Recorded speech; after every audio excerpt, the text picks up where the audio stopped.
বৃশ্চিক ৰাশি আপোনাৰ জীৱনত এনে এটা পৰিৱৰ্তন আহিব পাৰে যিয়ে আপোনাৰ ভাগ্য সম্পূৰ্ণ সলনি কৰি দিব।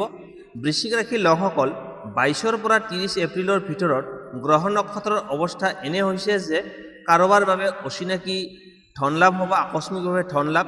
আন কাৰোবাৰ বাবে প্ৰেম জীৱনত ডাঙৰ টাৰ্ণিং পইণ্ট। কিন্তু সাৱধান, এটা ভুল সিদ্ধান্তই আপোনাক ডাঙৰ ক্ষতিৰ মুখত পেলাব পাৰে।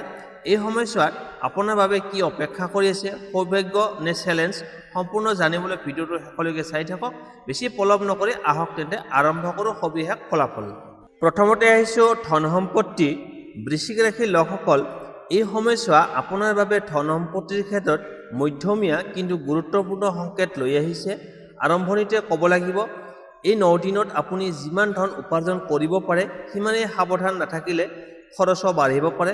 প্ৰথমতে 22ৰ পৰা 24 এপ্ৰিললৈকে এই সময়ছোৱাত অলপ প্ৰেছাৰযুক্ত থাকিব পাৰে। এই সময়ত আপুনি আশা কৰা ধনৰ লাভ অলপ দেৰিকৈ আহিব পাৰে। কোনো কামৰ পে'মেণ্ট বা ব্যৱসায়ৰ টকা ফাঁচি থকা সকলৰ সম্ভাৱনা আছে। সেয়েহে এই সময়ত ধৈৰ্য ৰখাটো খুবেই প্ৰয়োজন। খৰধৰ কৰি কোনো সিদ্ধান্ত ল'লে লোকচান হ'ব পাৰে। কিন্তু 25 এপ্ৰিলৰ পৰা অৱস্থা লাহে লাহে সলনি হ'বলৈ আৰম্ভ কৰিব। বিশেষকৈ যিসকলে ব্যৱসায় কৰে বা নিজে কাম কৰে তেওঁলোকৰ বাবে নতুন সুযোগ আহিব পাৰে। কোনো পুৰণি যোগাযোগৰ পৰা ধনৰ লাভ হোৱাৰ যোগ আছে। আপুনি আগতে কৰা পৰিশ্ৰমৰ ফল এই সময়ছোৱাত পোৱাৰ সম্ভাৱনা দেখা গৈছে। এই সময়ছোৱাত এটা গুৰুত্বপূৰ্ণ কথা, অপ্ৰত্যাশিতভাৱে ধন লাভৰ যোগ আছে। মানে যি টকা আপুনি আশা কৰা নাছিল সেইটো হঠাতে আহিব পাৰে, কিন্তু এই লাভ স্থায়ী নহ'ব পাৰে। সেয়ে এই টকা সঠিক ঠাইত ব্যৱহাৰ কৰা খুবেই প্ৰয়োজন। যিসকল চাকৰি কৰে তেওঁলোকৰ বাবে এই সময়ত ইনকাম স্থিৰ থাকিব, কিন্তু অতিৰিক্ত ইনকামৰ উৎস বিচাৰিবলৈ মন যাব পাৰে। ফ্ৰীলান্সিং, পাৰ্ট টাইম জব বা অনলাইন কামৰ পৰা অলপ আয় বৃদ্ধি কৰিব পাৰিব। এতিয়া সম্পত্তিৰ কথা ক'বলৈ গ'লে এই সময়ত ঘৰ, মাটি বা গাড়ী কিনিবলৈ আগ্ৰহ বাঢ়িব পাৰে। কিন্তু 22ৰ পৰা 26 এপ্ৰিলৰ ভিতৰত ডাঙৰ ইনভেষ্টমেণ্ট নকৰাটোৱে আপোনাৰ পক্ষে ভাল হ'ব। কাগজপত্ৰ ভালদৰে চাই ল'ব, নহ'লে পিছত সমস্যাত পৰিব পাৰে। 27ৰ পৰা 30 এপ্ৰিলৰ ভিতৰত এই সময়ছোৱা তুলনামূলকভাৱে আপোনাৰ বাবে ভাল হ'ব। এই সময়ত আপুনি চিন্তা ভাৱনা কৰি সিদ্ধান্ত ল'ব লাগে। ঋণ বা ধাৰৰ ক্ষেত্ৰত সাৱধান থাকক। কাৰোবাক টকা ধাৰ দিলে ঘূৰাই পোৱাৰ সম্ভাৱনা অলপ কম আছে। সেয়েহে এই সময়ত ধাৰ দিয়াৰ পৰা বিৰত থাকক আৰু বহু ভৰসা থকা মানুহকহে দিব। খৰচৰ ক্ষেত্ৰত ক'ব লাগিব, এই সময়ত আপোনাৰ খৰচ অলপ নিয়ন্ত্ৰণৰ বাহিৰলৈ যাব পাৰে। বিশেষকৈ বিলাসী বস্তু, মোবাইল, কাপোৰ বা অপ্ৰয়োজনীয় বস্তুত টকা খৰচ কৰাৰ প্ৰৱণতা বাঢ়িব। যদি আপুনি বাজেট মেইনটেইন নকৰে তেন্তে মাহৰ শেষত টকাৰ অভাৱ অনুভৱ কৰিব পাৰে। এই সময়ত এটা ভাল উপায়, সৰু সৰু ছেভিং আৰম্ভ কৰক। যিমানেই কম টকা হওক সঞ্চয় কৰাৰ অভ্যাস গঢ়ি তোলক। আগন্তুক দিনত এইটো আপোনাৰ বাবে ডাঙৰ সহায়ক হ'ব। শেষত এটা গুৰুত্বপূৰ্ণ সংকেত, কোনো নতুন স্কিম, ইনভেষ্টমেণ্ট বা লাভৰ লোভত পৰি সিদ্ধান্ত নল'ব। কাৰোবাৰ কথা শুনি টকা লগালে ক্ষতি হ'ব পাৰে। নিজে বিচাৰ বিবেচনা কৰি চিন্তা ভাৱনা কৰি আগবাঢ়ক। মুঠতে ক'বলৈ গ'লে এই সময়ছোৱাত আপোনাৰ বাবে টকা পইচা লাভৰ সুযোগ লৈ আহিছে, কিন্তু সেইটো ৰক্ষা কৰা আপোনাৰ হাততেই আছে। সাৱধান, সচেতন আৰু বুদ্ধিমত্তাৰে আগবাঢ়িলে এই 9 দিন আপোনাৰ বাবে লাভজনক হ'ব পাৰে। এতিয়া আহিছোঁ প্ৰেম আৰু দাম্পত্য জীৱন। বৃশ্চিক ৰাশিৰ লোকসকল, এই সময়ছোৱা আপোনাৰ প্ৰেম আৰু দাম্পত্য জীৱনত একেধৰণৰ গভীৰ অনুভৱ আৰু কিছুমান পৰীক্ষা লৈ আহিছে। আৰম্ভণিতে ক'ব লাগিব, এই 9 দিনত আপোনাৰ হৃদয়ৰ কথা বেছি সক্ৰিয় থাকিব, কিন্তু মনৰ স্থিৰতা ৰখাটো খুবেই প্ৰয়োজন। 22ৰ পৰা 24 এপ্ৰিললৈকে সময়তো অলপ স্পৰ্শকাতৰ হ'ব পাৰে। সৰু সৰু কথাত ভুল বুজাবুজি হোৱাৰ সম্ভাৱনা আছে। আপুনি নিজৰ অনুভৱ স্পষ্টকৈ নক'লে বা সঙ্গীৰ কথা মন দি নুশুনিলে তেন্তে দূৰত্ব বাঢ়িব পাৰে। এই সময়ত অহংকাৰ এৰি অলপ নম্ৰতা দেখুৱালে পৰিস্থিতি সহজে নিয়ন্ত্ৰণত ৰাখিব পাৰিব। যিসকল প্ৰেমৰ সম্পৰ্কত আছে তেওঁলোকৰ বাবে এই সময়ত এটা টেষ্ট পিৰিয়ড যেন হ'ব পাৰে। আপোনাৰ সম্পৰ্ক কিমান মজবুত সেয়া এই সময়ত পৰীক্ষা হ'ব। কিছুমানৰ ক্ষেত্ৰত পুৰণি সমস্যা আকৌ ওলাই আহিব পাৰে, কিন্তু ভয় নকৰিব।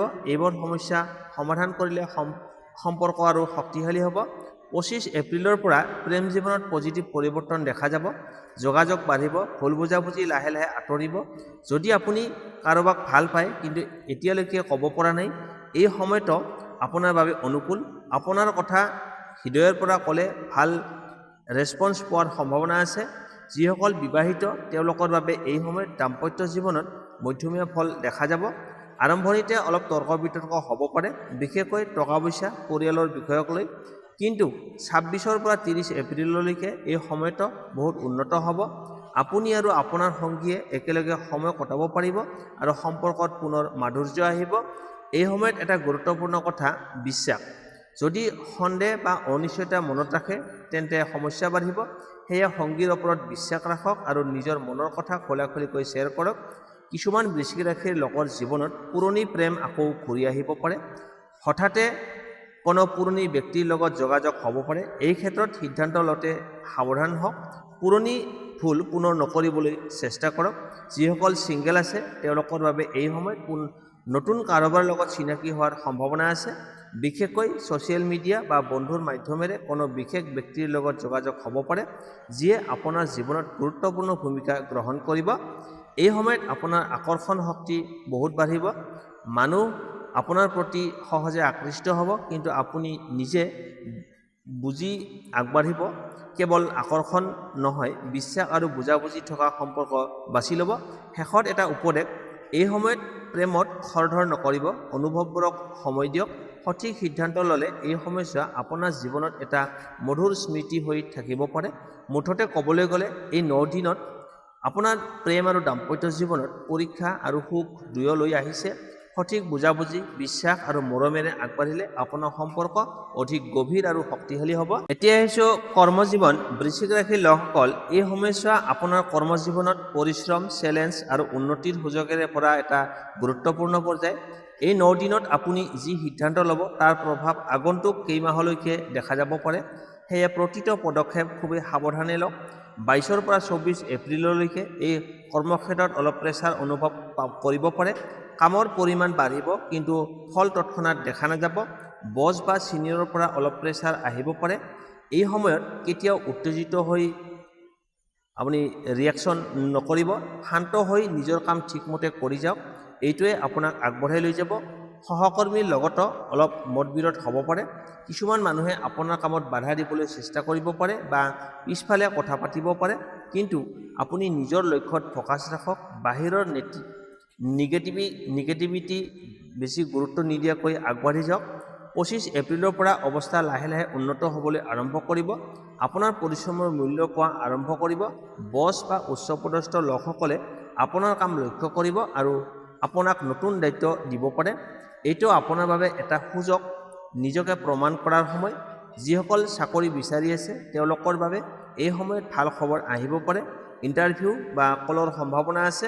বিশেষকৈ 26 পৰা 30 এপ্ৰিল এই সময়ছোৱাত নতুন সুযোগ আহিব পাৰে। সেয়ে এই সময়ত সাজু হৈ থাকক। ব্যৱসায় কৰা লোকসকলৰ বাবে এই সময়ত নতুন ডিল বা পাৰ্টনাৰশ্বিপৰ সুযোগ দেখা যাব পাৰে, কিন্তু আৰম্ভণিতে সকলো চুক্তি ভালদৰে পৰীক্ষা কৰক। খৰধৰ কৰি কোনো কাগজত চাইন নকৰিব। যদি বুজি নাপায় তেন্তে অভিজ্ঞ মানুহৰ পৰামৰ্শ লওক। এই সময়ত এটা গুৰুত্বপূৰ্ণ সংকেত, টিম ৱৰ্ক। আপুনি একেলগে কাম কৰিলে সফলতা সহজে আহিব। অকলে সকলো কৰিবলৈ চেষ্টা নকৰিব। সহকৰ্মীৰ সহায় লওক আৰু তেওঁলোকক সন্মান দিয়ক। কিছুমান বৃশ্চিক ৰাশিৰ লোকৰ বাবে এই সময়ত চাকৰি পৰিৱৰ্তনৰ কথা চিন্তা আহিব পাৰে। যদি আপুনি বেছি দিন ধৰি অসন্তুষ্ট হৈ আছে তেন্তে নতুন সুযোগ বিচাৰিবলৈ আৰম্ভ কৰিব পাৰে, কিন্তু হঠাৎ সিদ্ধান্ত নল'ব। আগতে নতুন অপশ্যন নিশ্চিত কৰক, তাৰ পিছতহে আগবাঢ়ক। এই সময়ত আপোনাৰ নেতৃত্ব ক্ষমতাও প্ৰকাশ পাব। আপুনি যদি কোনো প্ৰজেক্টৰ দায়িত্বত আছে তেন্তে ভালদৰে হেণ্ডেল কৰিব পাৰিব। মানুহে আপোনাৰ ওপৰত ভৰসা কৰিব আৰু আপোনাৰ মতামতক গুৰুত্ব দিব। কিন্তু এটা কথা মনত ৰাখিব লাগিব, অহংকাৰ বা অতিৰিক্ত আত্মবিশ্বাসেই ক্ষতি কৰিব পাৰে। সৰু সৰু ভুলকক গুৰুত্ব দিয়ক আৰু সদায় শিকিবলৈ মন ৰাখক। শেষত ক'ব লাগিব, এই সময়ছোৱাত আপুনি যিমানেই কঠিন পৰিস্থিতিৰ সন্মুখীন নহওক কিয় হাৰ নামানিব। আপোনাৰ পৰিশ্ৰমৰ ফল নিশ্চয় আহিব, কিন্তু অলপ সময় লাগিব। মুঠতে ক'বলৈ গ'লে 22 পৰা 30 এপ্ৰিল এই সময়ছোৱা আপোনাক কৰ্মজীৱনত পৰীক্ষা আৰু উন্নতিৰ সংমিশ্ৰণ। ধৈৰ্য, পৰিশ্ৰম আৰু বুদ্ধিমত্তাৰে আগবাঢ়িলে আপুনি এটা ডাঙৰ সফলতাৰ দিশে আগবাঢ়ি যাব পাৰিব। এতিয়া আহিছোঁ আপোনাৰ ভাগ্য। এই সপ্তাহত আপোনাৰ ভাগ্য কেনেকুৱা থাকিব? বৃশ্চিক ৰাশিৰ লোকসকল, এই সময়ছোৱাত আপোনাৰ ভাগ্য সম্পূৰ্ণ নিস্তেজ নহয়, কিন্তু সম্পূৰ্ণভাৱে জোৰদাৰো নহয়। মানে নিজৰ চেষ্টা প্লাছ ভাগ্য দুয়ো একেলগে কাম কৰিব লাগিব। 22 পৰা 24 এপ্ৰিললৈকে সময়ত ভাগ্য অলপ শ্ল' থাকিব। এই সময়ত আপুনি যি কাম কৰিব তাৰ ফল তৎক্ষণাত নাপাব পাৰে। কিছুমান কামত বাধা আহিব পাৰে, প্লেনিং অনুসৰি কাম নহ'ব পাৰে। কিন্তু এইটো বেয়া সংকেত নহয়, এইটো আপোনাক সাৱধান কৰি আগবাঢ়িবলৈ দিয়া এটা সময়। 25 এপ্ৰিলৰ পৰা আপোনাৰ ভাগ্য লাহে লাহে ঘূৰিবলৈ আৰম্ভ কৰিব। হঠাতে কিছুমান কাম সহজে সফল হ'ব পাৰে। যি কাম আগতে ফাঁচি আছিলে, ৰৈ আছিলে, সেইবোৰ আৰু আগবাঢ়িবলৈ আৰম্ভ কৰিব। এই সময়ত সৰু সৰু সুযোগবোৰ ডাঙৰ লাভলৈ পৰিণত হ'ব পাৰে। যদি আপুনি সেইবোৰ চিনাক্ত কৰিব পাৰে, এই সময়ছোৱাত এটা গুৰুত্বপূৰ্ণ কথা, আপোনাৰ ইনটিউশ্যন বা অন্তৰ্জ্ঞান বহুত শক্তিশালী থাকিব।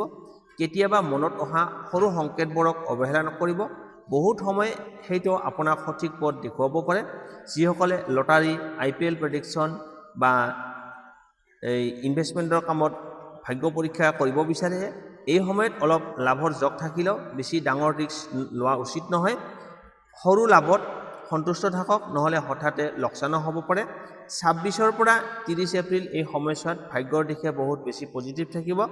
এই সময়ত আপুনি যি কাম হাতত দিব সেইটো সফল হোৱাৰ সম্ভাৱনা বেছি আছে। নতুন আৰম্ভণি, নতুন আইডিয়া বা নতুন পদক্ষেপ ল'বলৈ এইটো উপযুক্ত সময়। ধাৰ্মিক বা আধ্যাত্মিক কামতো এই সময়ত ভাগ্যৰ সহায় পাব। মন্দিৰ যোৱা, প্ৰাৰ্থনা কৰা বা কোনো সৎ কাম কৰিলে মানসিক শান্তিৰ লগতে সৌভাগ্য বাঢ়িব। শেষত এটা কথা মনত ৰাখিব, ভাগ্য সদায় সাহসী আৰু পৰিশ্ৰমী মানুহৰ পক্ষতেই থাকে। আপুনি যদি ভয় কৰি এঠাইতে ৰৈ যায়, তেন্তে এই সময় ভাল সুযোগবোৰ হাতৰ পৰা ওলাই যাব পাৰে। মুঠতে ক'বলৈ গ'লে এই 9 দিনত আৰম্ভণিতে অলপ বাধা থাকিলেও শেষলৈকে আপোনাৰ ভাগ্য বহুত বেছি ছাপৰ্টিভ হৈ উঠিব। সঠিক সময়ত সঠিক সিদ্ধান্ত ল'ব পাৰিলে এই সমস্যা আপোনাৰ বাবে টাৰ্ণিং পইণ্ট হ'ব পাৰে। এতিয়া আহিছোঁ বৃশ্চিক ৰাশিৰ শুভ তাৰিখ, শুভ সংখ্যা, শুভ ৰং আৰু প্ৰতিকাৰ 22 পৰা 30 এপ্ৰিল 2026 ভিতৰত। শুভ তাৰিখ, এই সময়ছোৱাত আপোনাৰ বাবে বিশেষভাৱে শুভ হ'ব পাৰে 25, 27 আৰু 29 এপ্ৰিল। এই তাৰিখবোৰত নতুন কাম আৰম্ভ কৰা, সিদ্ধান্ত লোৱা বা গুৰুত্বপূৰ্ণ আলোচনা কৰাৰ বাবে ভাল সময়। শুভ সংখ্যা 3, 7, 9 আৰু 11। এই সংখ্যাবোৰ আপোনাৰ বাবে এই সপ্তাহত পজিটিভ এনাৰ্জি কঢ়িয়াই আনিব। ফোন নম্বৰ, টিকট বা গুৰুত্বপূৰ্ণ সিদ্ধান্তত এই সংখ্যাৰ উপস্থিতি শুভ সংকেত দিব পাৰে। শুভ ৰং ৰঙা, খয়েৰী আৰু ডাঠ নীলা। এই ৰংবোৰ আপোনাৰ আত্মবিশ্বাস বঢ়াব আৰু নিগেটিভ শক্তি দূৰ কৰিব। বিশেষকৈ ইণ্টাৰভিউ, মিটিং বা গুৰুত্বপূৰ্ণ কামত এই ৰং ব্যৱহাৰ কৰিলে ভাল ফল পোৱাৰ সম্ভাৱনা বাঢ়িব। প্ৰতিকাৰ, প্ৰতিদিনে পুৱা শিৱৰ নাম লওক বা ওম নমঃ শিৱায় 11 বাৰ জপ কৰক। ই আপোনাৰ মন শান্ত ৰাখিব আৰু বাধা বিঘিনি কমাব। মঙলবাৰে বা শনিবাৰে ৰঙা বস্তু যেনে ফল, ৰঙা কাপোৰ দান কৰক। এইটোৱে আপোনাৰ ভাগ্য শক্তিশালী কৰিব। ঘৰত বা কামৰ ঠাইত এটা পানীৰ ভৰা কাঁচৰ পাত্ৰত এটা বটল ৰাখিব। এইটো আপোনাৰ ধন আগমনৰ পথ খোলাত সহায় কৰে বুলি বিশ্বাস কৰা হয়। কোনো গৰীব মানুহক বা দুখীয়া লোকক সহায় কৰক। বিশেষকৈ খাদ্য দান কৰিলে আপোনাৰ জীৱনত পজিটিভ এনাৰ্জি বাঢ়িব। অতি গুৰুত্বপূৰ্ণ কামৰ আগতে মূৰত অলপ পানী ছটিয়াই লওক। এইটোৱে আপোনাৰ নিগেটিভ চিন্তা ভাৱনাবিলাক দূৰ কৰি আপোনাৰ আত্মবিশ্বাস বঢ়াব। ফাইনেল টিপছ, এই সময়ত সঠিক তাৰিখ, সঠিক সংখ্যা, ৰং ব্যৱহাৰ কৰি যদি আপুনি সজাগ হৈ আগবাঢ়ে, তেন্তে আপোনাৰ ভাগ্য বহুত বেছি সহায় কৰিব। মুঠতে ক'বলৈ গ'লে 25 পৰা 29 এপ্ৰিল আপোনাৰ লাইফত বিশেষ পৰিৱৰ্তন আনিব পাৰে। সুযোগ হাতৰ পৰা ওলাই যাবলৈ নিদিব। এয়া আছিল বৃশ্চিক ৰাশিৰ বাবে 22 পৰা 30 এপ্ৰিললৈকে সম্পূৰ্ণ সাপ্তাহিক ৰাশিফল। এই 9 দিনত আপোনাৰ জীৱনত যি পৰিৱৰ্তন আহিব পাৰে সেয়া সম্পূৰ্ণ আপোনাৰ সিদ্ধান্ত আৰু পদক্ষেপৰ ওপৰত নিৰ্ভৰ কৰিব। সঠিক সময়ত সঠিক সিদ্ধান্ত ল'লে ভাগ্য আপোনাৰ পক্ষত থাকিব আৰু এটা ভুলে সকলো সলনি কৰিব পাৰে। যদি ভিডিঅ'টো আপোনাৰ ভাল লাগিল তেন্তে লাইক কৰক, শ্বেয়াৰ কৰক আৰু চেনেলটো ছাবস্ক্ৰাইব কৰি ৰাখক। এনেকুৱা গুৰুত্বপূৰ্ণ ৰাশিফল আপুনি ইয়াতেই পাই থাকিব। আপোনাৰ ৰাশি আৰু জীৱনৰ বিষয়ে আৰু জানিবলৈ কমেণ্টত লিখিব পাৰে। মনত ৰাখিব, ভাগ্য অপেক্ষা কৰে কিন্তু জয়লাভ কৰে সেইজনে যি সাহসেৰে আগবাঢ়ে। ধন্যবাদ, পুনৰ লগ পাম আগন্তুক ভিডিঅ'ত।